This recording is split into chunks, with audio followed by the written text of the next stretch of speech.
12시 많은 참여 바랍니다.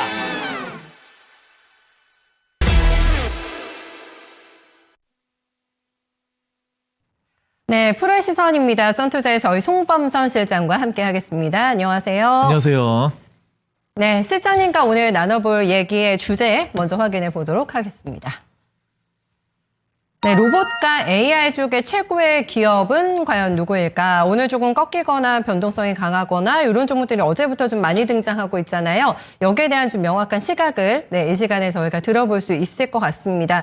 특히 요즘에 그 로봇주 투자 조금 어려워지고 있는 것 같아요, 실장님. 특히나 어저께 좀 급락한 종목들도 있었고 이게 거래가 수반이 되면서 빠졌기 때문에 불안하게 봐야 됩니까? 괜찮습니까? 전망 한번 들어볼게요. 네, 로봇주가 이제 올해 초부터 굉장히 CES 2025 이후로 좀 잘 가다가 어제 크게 좀 떨어지더라고요. 어제 뭐 레인보우 로보틱스도 그렇고 많은 로봇주들이 좀 하락하는 경향이 나타나면서 좀 떨어졌고 이에 따라서 좀 수급이 좀 안 좋아졌다 이렇게 볼 수 있는데 AI주도 마찬가지입니다. 오늘 뭐 마음 AI도 그렇고 루닛, 뭐 의료 AI 이런 쪽도 그렇고 셀바스 AI도 좀 같이 좀 떨어지는 양상이라서 로봇과 AI가 좀 덩달아서 같이 약세가 나타난다는 측면이 좀 나타나고 있습니다.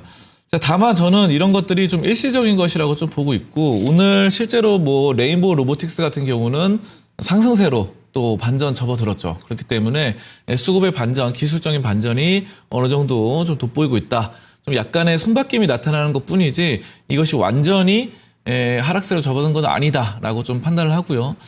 약간씩 종목들마다의 편차는 있을 것 같아요. 그리고 여러 가지 상황들을 보면은 이 퓨리오사 AI 인수 호재가 있죠. 그래서 페이스북의 모회사 이 메타가 바로 퓨리오사 AI 인수를 논의하고 있죠. 그러면서 이게 이제 이런 점들에 따라서 연산 이런 쪽으로 굉장히 좀 발달된 퓨리오사 AI 좀 호재다라고 말씀드리고 메타를 여러분들이 보시면은 최근에 미국 주식 하시는 분들 아실 텐데 메타가 계속 올라갑니다. 오늘까지 18거래째 오르던데요. 네, 엄청나게 계속 올라오고 이런 것들이 AI에 대한 과감한 투자, 도전 뭐 이런 것들이 좀 반영된 것 같아요. 그래서 제가 봤을 때 아까 전에 뭐 로봇이나 AI주들이 변동성은 어느 정도 커진 게 맞는데 전체적인 성장성은 결코 꺾이지 않았고 메타가 또 이런 것들을 또 주도하고 있다라고 나타나고 있어요. 그래서 메타 같은 경우는 올해 이제 이런 것들 투자를 굉장히 많이 해서 650억 달러, 93조 원을 투자할 계획입니다. 그래서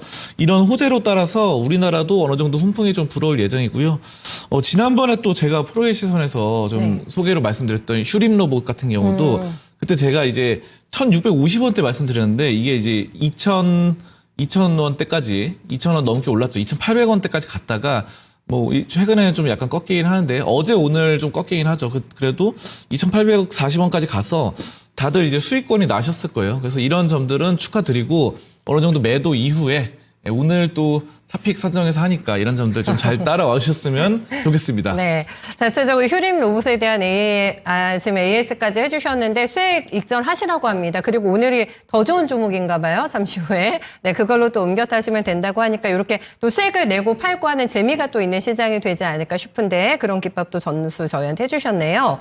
AI 글쎄요. 전쟁이 너무나 패권 전쟁이 치열하죠. 네, 미국과 중국에. 그렇기 때문에 절대 이 시장의 어떤 규모나 어떤 성장성에 대해서는 그 누구도 의심하지는 않고 있는 상황이에요. 다만 그 속도라든가 가는 어떤 과정에서 약간 노이즈 이런 것들을 저희가 생각할 수밖에 없는데 일단 가장 중요한 거는 성장 속도가 어느 정도나 될지 규모가 이제 이게 또 중요할 것 같거든요. 그거를 한번 좀 체킹해 주세요. 기존에도 성장 속도가 굉장히 빨랐는데 이 딥시크 중국의 딥시크가 등장하면서 더 빨라질 것 같습니다. 왜냐하면 딥시크가 또 지금 메타에서 만든 라마 3보다 비용이 10분의 1로 만들었는데 성능은 거의 비슷비슷하게 나왔죠. 그러다 보니까 또 더 중요한 것은 이런 것들을 오픈소스로 뿌려버렸죠. 그러니까 다른 개발자들이 뭐 우리나라 네이버나 카카오도 마찬가지고 뭐 오픈 AI라든지 다른 세계의 여러 AI 개발자들이 이런 오픈소스를 활용해서 좀 값싸게 좀 만들 수 있지 않을까 이런 생각이 들어요. 그래서 이 성장성이 오히려 딥시크의 충격이 오히려 저는 장기적으로 이 AI와 로봇 산업에 보면은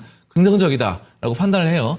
자, 그래서 이런 점들 좀 보실 수 있겠고 성장성은 가팔라지고 있습니다. 그래서 지금 올해 221억 달러에 불과한 이 AI 시장이 지금 2032년에 1,181억 달러로 5배 이상 상승을 할 것으로 나타나는데요. 근데 이거는 이제 딥시크에 대한 것들이 반영이 안 된 거라서 딥시크까지 반영돼서 오픈소스 이런 것들 계산하면 더 가팔라질 것이다 예상하고 있고요. 현재로서는 이제 북아메리카 이쪽이 가장 많습니다. 그리고 유럽 중심으로 하고 있고 최근 아시아에서도 이제 아까 말씀드렸던 딥시크처럼 중국이라던가 또 인도에 또 개발자들이 많죠. 이런 점들 따라서 이런 중심으로 아시아가 좀 올라오고 있는 상황이고요. 지금 종합적으로 따지면 이제 미국의 뭐 아까 전에 말씀드렸던 뭐 메타라던가 아니면은 오픈 AI 등등이 수많은 기업들이 포진해 있기 때문에 미국이 현재로서는 또 가장 큰 시장이다 이렇게 좀 말씀드릴 수 있겠습니다. 네. 그리고 이 연구를 할 수 있는 그 인력이라고 해야 될까요? 네, 그런 것들이 또 충분히 확보가 되고 있느냐도 중요할 것 같은데, 어제였죠. 네, 오세훈 시장이 서울시에서도 AI 인력을 10,000명을 저희가 지금 키워내겠다, 양성을 하겠다라는 발표가 있었습니다. 딥시크 얘기해 주셨습니다만 이것도 중국의 스타트업이었잖아요. 네, 그런데 이렇게 큰 파장을 일으키고 있는 상태고요. 뭐, 우리도 딥시크 같은 기업이 나오지 않으리라는 법은 없기 때문에 계속해서 어떤 개발자들이 양성해 나가는 과정에서 어쨌든 필요사 그 인수권도 뉴스가 나오면서 스타트업의 저력이 정말 이 시장에서도 대단하다라는 거를 체감을 하게 됩니다. AI 연구원의 인재 비율 미국이 높나요? 저희 예상대로요? 이게 근데 시장이나 회사들은 미국 회사들이 사실 많은데 아까도 말씀드렸다시피 성장성이라든가 이런 건 중국보다 많은데 인재로 보면은 중국 사람이 많습니다. 중국이요? 네, AI 개발 이 인재들이 그래서 지금 상위 20% AI 연구원의 47%가 중국이 배출하고 있어요. 이게 뭘 의미하냐면은 차이가 많이 나네요. 네, 그래서 아까 전에 뭐 말씀드렸던 오픈 AI라던가 뭐 메타라던가 이런 여러 가지 AI 만드는 회사들 있잖아요. 그런 회사들에서도 AI 상위 20% AI 연구원들이 중국인들이 하고 있다는 거예요. 그런 미국에 있는 회사 내에서도 중국인들이 취직을 해서 하고 있다. 이런 식으로 지금 여러분들이 해석을 하시면 되겠고요. 아무튼 중국 사람들이 굉장히 많이 똑똑합니다. 그래서 47%가 지금 하고 있고 미국이 18%고 지금 한국 같은 경우는 2%밖에 안 돼요. 그래서 상당히 지금 문제가 되고 있다라는 측면이고요. 이런 점들이 계속해서 중국으로 AI 인재들이 좀 더 몰리고 있어요. 딥시크 때문에. 그래서 지금 판도가 완전 기울어지고 있는 상황이라서 우리나라 같은 경우도 지금 좀 많이 신경을 쓰면서 이공계 이쪽을 육성을 해야겠다. 이런 각성을 하게 됩니다. 네. 사실 미국 업체들도 굉장히 우수한 인재면은 이게 채용을 해야 되잖아요. 그런데 국적이 또 중국이에요. 그러면 네. 굉장히 또 애매할 것 같다라는 생각이 들긴 듭니다만은 어쨌든 정말 우수 인재를 많이 확보하고 있는 게 유리하겠다. 네, 이 산업에서 패권을 잡기 위해서는 그런 생각이 드는데요. 그러면은 저희가 그 대학으로 봐서도 중국 대학이 압도적입니까? 현재 구간에? 그러니까 예전에는 사실은 우리가 이제 명문대, 전 세계 명문대 그러면은 뭐 미국에 있는 대학교들, 하버드를 비롯해서 아이비리그 많은 대학교들 있잖아요. 여러분들 많이 들어보셨을 거예요. 근데 이게 이제 그것도 다 옛말입니다. 벌써 이렇게 돼버렸고 지금 뭐 잠깐 표를 좀 보시면은 2016년까지는 사실 여러분들이 잘 아시는 하버드대, 뭐 스탠퍼드, MIT 이런 대학들이 미국의 유수의 대학들이 있고 또 그 밑에 뭐 일본 도쿄대도 있고 뭐 영국의 옥스퍼드, 케임브리지 이런 것들이 이제 이런 대학들이 상위권을 위치를 자리 잡고 있었는데요. 2024년 현재로 보면은 이 과학 분야에서는 중국이 2위부터 9위를 다 차지하고 있습니다. 그래서 2위부터 9위까지 중국이 모든 대학이 다 치고 올라왔고 하버드대가 그나마 좀 1위를 고수하면서 좀 잘 되고 있는데 그러니까 이게 과학적으로 굉장히 중국이 신경을 많이 쓰고 있다는 거를 이게 증명이 되는 상황이고요. 그러니까 이제 중국 같은 경우는 이 이공계를 굉장히 좀 육성을 많이 하고 있고 실제로 이제 머리가 좋고 공부를 잘하는 학생들이 대학교를 이공계 계열로 많이 간다고 합니다. 근데 이제 우리나라 같은 경우는 이제 머리 좋고 공부 잘하는 사람들은 법대 가고 의대 가고 이런 사람들이 많아요. 그런데 이제 우리나라는 과학 인재라던가 이런 것들보다는 그쪽으로 많이 가서 돈이 될 만한 산업들로 많이 가는데 이게 좀 문제가 된다 생각되고 정치인들도 보면은 법을 공부하는 사람들이 많습니다. 우리나라는. 근데 지금 중국 같은 경우는 공산당이 지금 하고 있잖아요. 근데 거기 이제 이공계 계열의 그런 공부를 하는 사람들이 많이 입당을 하고 있다고 합니다. 그래서 정치인 같은 경우도 우리도 이제 어느 정도 이공계 쪽으로 과학이 결국 발전해야 이게 결국 나라가 부국 강병이 하기 때문에 이런 과학 기술 격차를 벌어지게 되면 안 된다라는 측면이고 어느 정도 각성을 한 것 같아요. 그래서 우리나라도 인프라가 부족하고 이런 점들 그래픽 GPU가 부족한 걸 알아서 과기부가 이제 당초 GPU 컴퓨터 그래픽 장치죠. 이거를 3만 장을 2030년까지 확보하겠다는 거를 최근에 2027년으로 앞당긴다라고 발표를 했어요. 그래서 아무튼 우리나라도 지금 대학교라던가 이런 것들을 이공계 쪽을 많이 육성해야겠다 이렇게 좀 각성이 됩니다. 네, 트렌드가 바뀌지 않을까요? 뭐 법대 의대 공부 잘하면 간다라는 거는 옛말이 될 것 같고, 그리고 뭐 이제 과도 더 신설되지 않을까 저는 그런 생각도 조금 해봤거든요. 네. 네, 어떻게 인재를 정말 육성해 나가는지가 그 경쟁력이 될 겁니다. 국가의 경쟁력이. 그래서 굉장히 많은 또 투자가 진행이 되지 않을까 싶어요. 볼까요? 그러면은 그 국가별로 해서 뭐 눈만 뜨면 AI 투자 소식이 나오잖아요. 국가별로 해서도 그렇고 회사별로도 그렇습니다. 어떤가요? 지금 진행 상황이? 네, 투자 금액 그러니까 돈의 양으로 따지면 미국이 단연코 1위입니다. 결국은 이제 또 아까 뭐 인재 같은 경우는 중국은 확실히 인구가 많다 보니까 네. 인재도 많이 되고 그런 대학도 그렇게 많이 올라서는 것 같아요. 인재가 많다 보니까. 자, 그런데 돈의 규모를 따지면 역시 중국이 126조 7천억 원으로 가장 이 AI 투자를 많이 하고 있다. 62%를 차지하고 있습니다.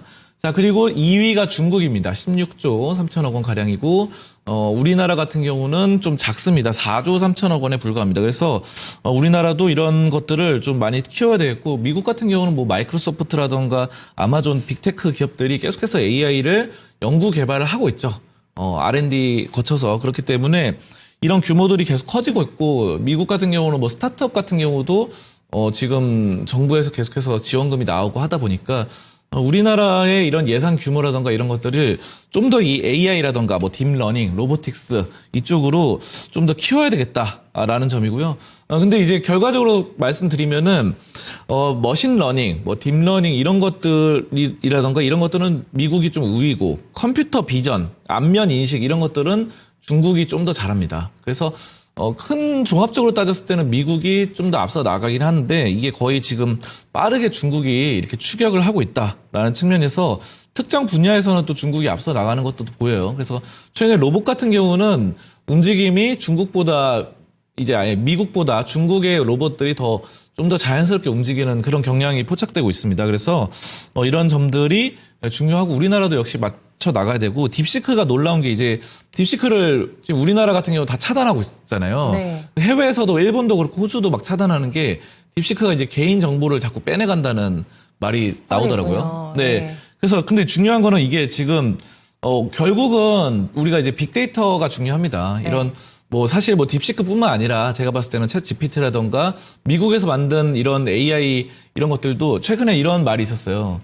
그 삼성그룹에서 회의를 하는데 회의를 다 받아 적기 힘드니까 네. 음성으로 해가지고 그거를 AI에 이렇게 넣어가지고 자막으로 막 바꾸는 글씨로 바꿔서 회의록에 제출하는 이런 것들도 나왔었거든요. 네, 근데 네, 이것 때문에 그 직원이 해고당했습니다. 왜냐하면은 그 AI 거기 그 회사 빅데이터로 우리 회사의 비밀 정보가 빼나간 거 아니냐.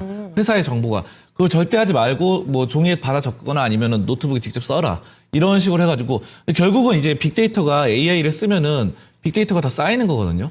근데 이게 지금 저는 중국 거뿐만 아니라 미국 거 써도 그럴 것 같아요. 왠지. 그래서 결국은 이런 빅데이터를 장악하는 네. 나라가 좀 패권을 되지 않을까. 결국은 어쩔 수 없다. 그래서 우리도 서둘러 이런 AI라던가 로봇을 좀 잘 만들어야겠다라는 생각이 들고 있습니다. 그러니까 뭐 이렇게 돈을 다 쏟아붓고 있는 겁니다. 역대급 AI 뭐 프로젝트라고 해야겠죠. 네, 스타게이트가 이미 발표가 된 바가 있고요. 프랑스가 뭐 미중 패권 전쟁만 있냐 프랑스도 존재감 드러내면서 무려 160조 원 AI에 좀 우리도 투자하겠다라고 하면서 프랑스판 스타게이트도 내놓고 했습니다. 각국에서 이렇게 열기가 뜨거운데요. 네, 돈을 많이 투자하고 있는데 당연히 많은 종목들이 움직이게 될 겁니다. 다만 이게 이제 변동성을 겪게 되면 저희 투자자분들은 많은 어려움을 느끼시잖아요. 그래서 이제 슈림 로봇을 팔고 사야 될 종목이 많이 궁금하실 것 같은데 변동성 장세에서 어떤 종목 가지고 오셨는지 한번 들어볼게요. 이 종목은 이제 변동성이 다른 로봇만큼 크진 않은데 네. 저는 앞으로 향후에 좀 크게 올라갈 것이라고 보는 게 인탑스입니다. 인탑스를 오늘 탑픽으로 좀 가져왔고요. 로봇 이 사업에서 안정적인 레퍼런스를 구축하고 있고요. 최근에 이제 이슈가 됐던 것들이 아까 전에 뭐 퓨리오사 이런 것도 있겠지만 LG전자가 베어 로보틱스로 인수했다는 점. 베어 로보틱스가 해외에서 굉장히 이름난 로봇을 잘 만드는 회사입니다. 자, 그래서 51%를 하면서 굉장히 베어 로보틱스의 협력을 기대를 할 수 있다는 점인데, 근데 LG전자 이 얘기를 왜 하느냐, 인탑스랑 관련이 있느냐, 이 베어 로보틱스의 인탑스가 이 공급을 하고 있습니다. 무엇을? 바로 서빙 로봇을 공급하고 있습니다. 그래서 서빙 로봇인 서비와 서비 플러스의 위탁 생산을 독점적으로 맡아서 인탑스가 하고 있습니다. 그래서 이런 점들이 또 LG전자와 인탑스의 약간 협업, 어쨌든 베어 로보틱스와 LG전자 같은 편이니까 여기 이제 공급하면서 서빙 로봇 관련해서 인탑스가 LG향으로 부각받을 수 있겠다. 최근에 이제 레인보우 로보틱스 같은 경우는 삼성향으로 떴고, 그렇죠? 그리고 뭐 로보스타, 로보티즈 이런 것들은 LG향 이런 것들이 있었고 다양하게 있습니다. 그래서 이 인탑스 같은 경우도 약간 LG향으로 될 수 있겠다. 베어 로보틱스로 인해서 이런 점들이 있고 인탑스는 삼성전자에도 뭔가를 공급하고 있습니다. 바로 가전제품, 내외 장재 부품을 공급하고 있어요. 그래서 삼성그룹과의 인연도 끈끈하다라는 점, 협력 관계가 좋다라는 것이고요. 로봇만 하는 건 아니고 냉장고, 세탁기 이런 주요 제품에 들어가는 품질 향상 이런 부품을 담당을 하고 있습니다. 그래서 자동차 부품 같은 가전 여러 가지를 하고 있어서 인탑스가 이제 이제 좀 올라서는 부분이거든요. 그래서 이제 121선을 돌파해 나가는 상황이에요. 그래서 이런 점들이 좀 차트의 흐름상 좀 골든 크로스 120에서 장기 이동 평균선을 골든 크로스 했기 때문에 좀 여기서 거래량도 좀 터졌고 해서 좀 추세가 완만하게 좀 잘 가고 있습니다. 그래서 목표가 같은 경우는 인탑스 26,000원 드리고요. 손절가는 17,000원으로 드리면서 좀 이 종목은 변동성 크진 않아요. 안정적으로 가져가면은 목표가 도달할 수 있겠다. 오늘 로봇 AI 관련 토픽으로 꼽도록 하겠습니다. 네, 목표가 도달 이후에 제가 한 번 더 여쭤볼게요. 인탑스 수고하셨습니다. 감사합니다. 네, 지금까지 프로의 시선 송범설 실장과 함께했습니다.